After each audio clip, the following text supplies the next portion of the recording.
This post contains frank discussion of Season 7, Episode 4 of Game of Thrones: The Spoils of War. If you're not caught up or don't want to be spoiled, now would be the time to leave.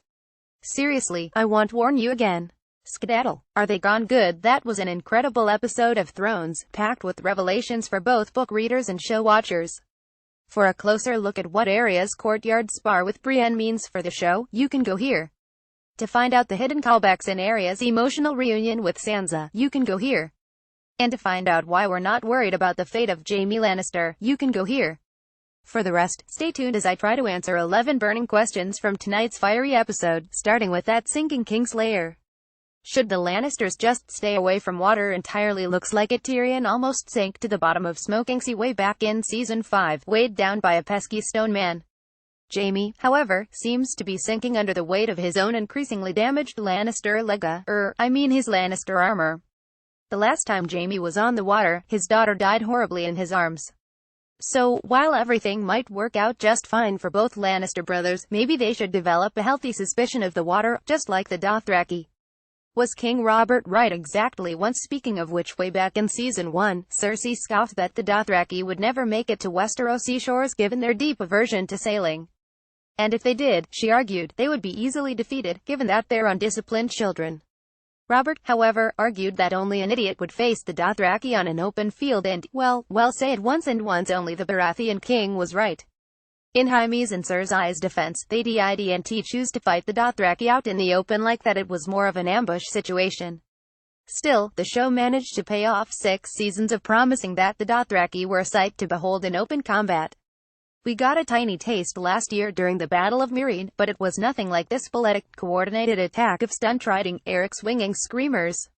As for where Daenerys has been keeping all these men and their horses, well, we can only hope there's a massive pasture on Dragonstone we just haven't seen yet. Did this battle happen in the books? Yes and no. If you hear fans of the George R.R. Martin novels refer to this skirmish between Targaryen and Lannister forces as the Field of Fire, that's because it bears a striking resemblance to a historical battle in the books. When Aegon Targaryen conquered the Seven Kingdoms, he had a tough time tackling Lannisport and Highgarden. He and his sisters eventually ducked it out near the Gold Road, north of the Reach, roughly where this episode's battle takes place, and south of, as Randall Tarley helpfully mentions in the episode, the Blackwater Rush. In that battle, as in this one, the fighting field gets torched by dragonfire. Hence the name. It was the only battle where all 3 of the dragons of Aegon's conquest fought together. Sadly, Dany doesn't have anyone to ride her other 2 dragons, yet. In the original Field of Fire battle, one of Aegon's sisters, Visenya, took an arrow to the shoulder. Daenerys mercifully escaped unscathed, but Drogon took a version of that hit himself. And while the Lannisters and the Gardeners of Highgarden yielded to the Targaryens, with major casualties on their side in the book version of the battle, this particular skirmish is not terribly high stakes for Cersei. As Tarley, ever the font of useful exposition, notes, all of the gold is safely through the gates of King's Landing. I mean, R.I.P. Rondo Tarley and Lannister men, for sure. But this Field of Fire didn't exactly turn the tide of the war for Daenerys. Who are the Golden Company? Speaking of that stolen Highgarden gold, Cersei already has plans to spend it, and I don't mean by repaying her debts. The Queen tells Tycho Nestoris of the Iron Bank of Bravos that her helpful hand is in pursuit of the Golden Company. If Stannis and Davos little Season 4 exchange about the Golden Company up there doesn't immediately clarify who they are for you, let me further point out that the company of mercenaries is made up almost entirely of Westerosi exiles or their descendants. No less. That Ser Jorah I got flayed alive, and all I got was this unflattering t-shirt. Mormont once fought for the Golden Company. 10,000 Jorahs row. Daenerys better get back her 1 Jorah soon. Could Bronn really make that shot? One of the biggest questions when Qyburn unveiled his anti-dragon ballista to Cersei was if anyone could reasonably ready, aim, and fire it in time to hit a moving dragon target. I have to say, I think the episode earned this moment. First of all, we know Bronn can aim when it counts, thanks to the Battle of the Blackwater. Secondly, he missed once, so it wasn't a sure thing. And, finally, when he did hit Drogon, it was because he was playing a game of chicken with a dragon flying directly at him, and won. Now, of course, we can complain that Qyburn didn't make more ballistas, because that one is toast. Speaking of Bronn, I thought the moment where Jaime offered him the pick of any castle in the Seven Kingdoms once the war ended was interesting. There has been some controversy among book fans over the easy eradication of some of the ancient houses in Westeros. who is running Dorne now Highgarden. The twins' river run was Dragonstone really just empty when Daenerys arrived? At least when the Targaryens beat the Gardeners at the Field of Fire in the novels, they immediately installed the Tyrells in their place. This new Westerosi world order feels much sloppier. How does Jon know about the Children of the Forest? When Game of Thrones started, the Children of the Forest along with the White Walkers were dismissed even by learned men like Maester Luwin as something of the past. The dragons are gone, the giants are dead, and the Children of the Forest forgotten, he told Bran in Season 2. So why is Jon suddenly acting like he knows all about them? He didn't go on the vacation from hell north of the Wall and see them lob pinecone grenades at reanimated skeletons. That was Bran's journey. So why is Jon suddenly taking Daenerys on an in-depth tour of cave paintings like a docent at the Guggenheim? The answer might lie, as it usually does, with Samwell Tarly. We know Jon's bookish friend was looking into the activities of the Children of the Forest when he was doing research at Castle Black.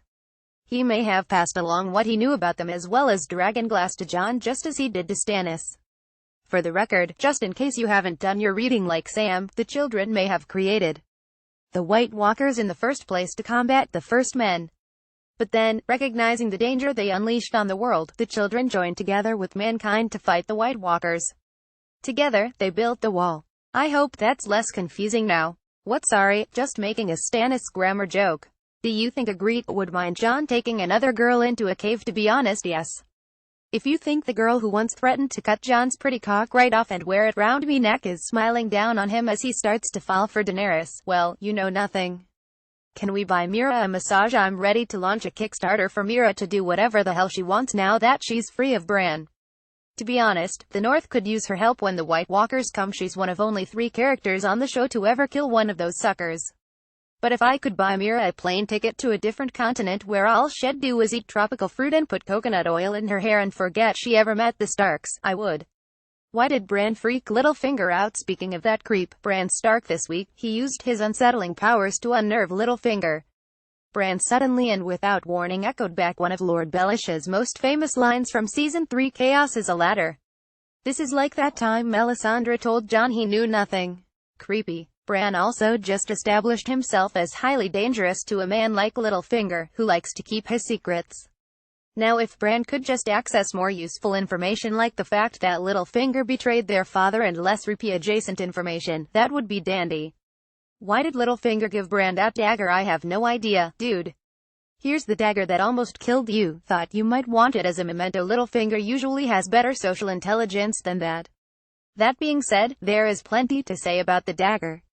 The last time we saw it was in Season 1, when Ned had it on his desk. Baelish might have been fingering it a little, but contrary to popular belief, it's not the weapon he held up against Ned's throat during the arrest scene. So how did he get it off Ned's desk? Your guess is as good as mine, but Baelish's fingers are plenty sticky, so color me unsurprised.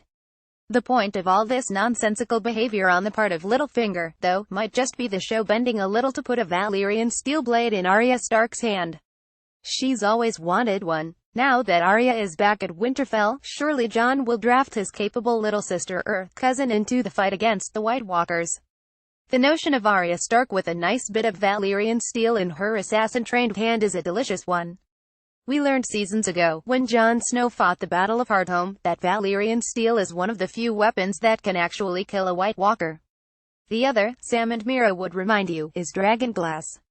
Jon was able to break that walker into smithereens because he was armed with Longclaw, Commander Mormont's Valyrian blade. But Valyrian steel, or dragon steel, as it's referred to in the books, is very rare, and the magical art of forging it was lost when Valyria fell. Jon has a Valyrian blade, Brienne has Oathkeeper, which was melted down from Ned Stark's old sword, Ice, and Jaime is now carrying the other half of that sword, Widow's Wail. House Tarly has a Valyrian blade called Heartsbane, which Samwell and Gilly stole in the dead of night. A few other houses that have never been mentioned on the show also have ancestral blades. To give you perspective, there's a quote from Tyrion Lannister in the books that says, "Valyrian steel blades were scarce and costly, yet thousands remained in the world, perhaps 200 in the 7 kingdoms alone." It's going to take a lot of fancy talking from Jon for those families to give up their ancestral blades, but fingers crossed he gets some more reinforcements for fighting ice zombies in the Great War to come. I always imagined Arya slipping stealthily in and out of the action in the Great War to come with her sword, Needle, in her hand. But Needle is only castle-forged steel. Now a girl finally has a weapon that can take down an ice zombie or two, or maybe even prove the undoing of the Night King himself. Do you have what it takes? Test your knowledge of the Seven Kingdoms with Vanity Fair's Game of Unknowns. Make your predictions. Full screen photos. Game of Thrones Season 7 photos.